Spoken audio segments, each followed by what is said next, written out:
Hey guys. Okay, in today's Mindset Matters video, I want to talk about cabin fever. Okay, so they've actually made horror movies. There is a horror movie called Cabin Fever, and basically it plays off of the fact that when people are isolated in a structure, essentially by themselves or with a small amount of people, they just go crazy, like mentally crazy. Okay, so that's, you might be feeling that way. We have this sort of restriction put upon us where we're like stuck inside essentially. And so cabin fever can be expressed in a range of emotions from like restlessness, irritability, depression, hopelessness, boredom. All these sorts of things can come up for you when you're feeling cabin fever. And especially if you're extroverted, you're going to be more prone to this. Okay, so what are some things that you can do to help prevent or cope with this cabin fever feeling? Number one, I would say add some greenery into your living space. I'm really bad at house plants. If you're familiar with the spider plant, it's supposed to be like the easiest house plant to ever keep alive. I've killed one before. So houseplants are just, they don't work for me. However, I love the look of them. So if you can get some houseplants, even like fake plants. I have a fake plant over there. It just helps. It brings the outside in and just helps you feel more connected to nature, and just brightens up your space. Okay, so fake or real, whatever. House plants are great for that. The next thing I would say would be, I've talked about this in other videos, having a routine. It gives you structure. It gives you a sense of purpose, that sort of thing, right? So waking up at the same time, having breakfast, things like that. Maybe there's little things you want to change so that you actually don't get bored of your routine, but having that routine is going to give you that structure and just help you feel like you've got this, purpose throughout your day. The next recommendation I would say would be to actually mix up your living space. So if you have the ability to change up your living room, move the couch, maybe change around your furniture. I know I really like what my setting is, and I don't think I could really change it up that much, but even just like maybe swapping out your bedding to like a different bedding, or maybe swapping out your throw pillows, or just like tidying up, moving little things here and there, bringing out a candle, maybe adding some string lights, just sort of changing up the living space that you're in can just help. Because I don't know about you, but sometimes you're like, oh, I'm so sick of looking at the same, things all the time in my apartment. And so having that switch up can help make it feel like a little bit of a different space and just like change of scenery essentially, right? The next thing I would say would be, go for walks. Like, thank goodness that we can like go for walks, as long as we're practicing the socially distancing guidelines, staying away from each other, etc. Go for walks. And if you're able to, if there's a trail in your community, in your city that you've never been on before, and it's gonna not be so busy, maybe it's not that nice of a day, so maybe it won't be as popular, go check it out. Again, stick to the social guidelines, but going out to a different trail that you've never done before, getting out in nature. That should have been what I started with, but it's kind of obvious.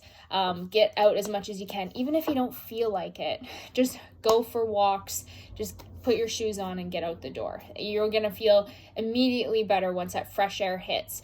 And especially now that it's springtime, you can smell the cherry blossoms, you can hear the birds chirping. It's amazing what that can do to help with like cabin fever feelings. Next point, obviously staying physically active. That's going to be key. Even just that hour or half hour of exercising keeps your mind busy. You're focusing on that task, and that's just going to distract you from feeling bored. It's something to do if you're bored, right? Exercise is a great thing to do if you're bored. It'll keep you busy. And then also just the rush of like, serotonin, endorphins, all those good feeling hormones that are going to help brighten up your mood and lift your spirits. That'll really help too. Next thing I would say would be learn a new skill, like pick up a new hobby. By keeping your mind active and learning, that's gonna crush the boredom as well, but just keeps you busy and freshens up your routine, gives you something to be excited about, to focus on. Maybe you'll learn how to knit something, and then, knit a few things for your friends that you can give to them once this is all over. Or maybe you want to learn a new language, or anything, pick a recipe that you want to try. I know for me, I looked up how to make sourdough bread, and I made sourdough bread, and it turned out to be successful, and that was cool. That kind of kept me busy, gave me something to do, and now I have a new skill, so that can really help too. And watching like educational things can help. Instead of just watching trash TV on Netflix, try watching like a documentary. Learn about something. I know Ronnie and I, we just watched a documentary about pirates the other day. That was so cool and so interesting. And then that can lead to like, further investigation. It might you might be more curious, so then you go into a little bit of research and start learning about pirates, and then you teach your kids about pirates, and then next thing you know, you're staying really busy, and that's super helpful.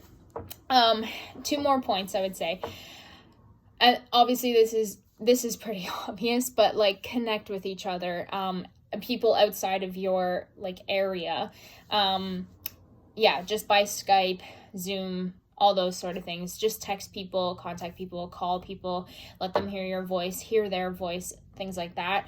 But I would also, on the same side of that token, I would say have some time to yourself.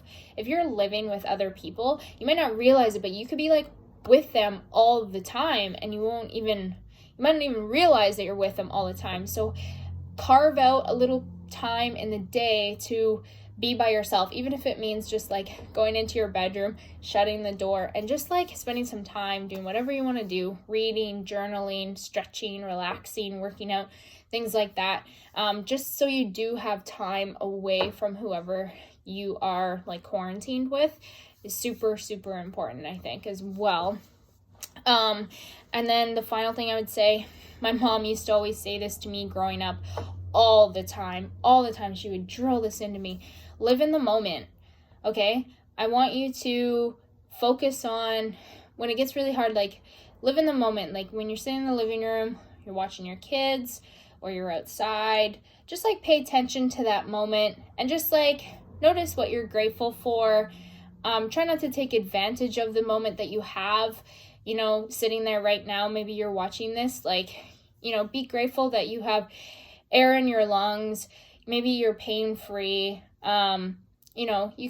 You can walk, you can move your arms, all these sort of things, like you're healthy. These are all really big things that we might take for granted. And also just like looking around your place, like you have a roof over your head, you have like a really beautiful house, you have a beautiful, healthy family. These are all things that I should be grateful for, and just like enjoying and sitting in that moment. One thing that I would always like to think of is finishing the sentence, this is a beautiful moment because, right? This is a beautiful moment because, I would say right now, this is a beautiful moment because I can see some pink, purple flowers right outside my window, and I'm not in any pain, and I'm feeling healthy, and I don't have a headache today, and, I had a really nice breakfast with Ronnie because he gets to be home today, these sort of things. Like, this is a beautiful moment because, all right? So I know, cabin fever can be pretty rough, but I hope these tips really help. And if you have anything that has helped you with the feelings of cabin fever or any other just like ranges of emotions, comment below this video, because I think we can help each other in this. Like, you don't want to get all the advice just from me. Like, I would love to hear what you guys do. Maybe you guys have some ideas of sites where you go for educational things, or ways that you've kept busy and things like that. Like, we would love to get your ideas as well. All right. Hope you guys are doing all right. Hang in there, and have a good day.